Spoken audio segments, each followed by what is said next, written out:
Before we talk about how to find a knowledge gap, I think we need to talk about something even more fundamental.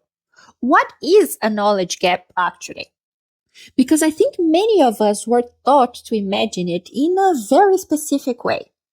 I think many of us unconsciously imagine scientific knowledge like a huge open world game. If you have played this type of game, you know what I mean. You start with a massive map, but most of it is hidden. You can only see the small area around your character. And as you explore, new parts of the world slowly become visible. And I think many researchers imagine that finding a knowledge gap is exactly this way.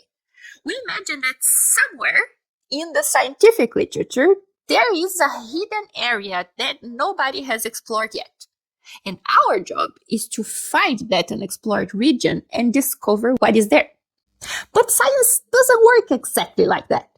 A knowledge gap is not simply a dark area on the map, because sometimes the most interesting discoveries happen in places we have already explored. They happen when we notice that two areas of the map are connected in a way nobody understood before, or when we realize that there is a path between two regions that nobody has built yet. Scientific knowledge works in a similar way. Every study adds another piece to our map. Every discovery expands the territory we understand. But as the territory grows, we also reach new borders. And at those borders, we start seeing new questions.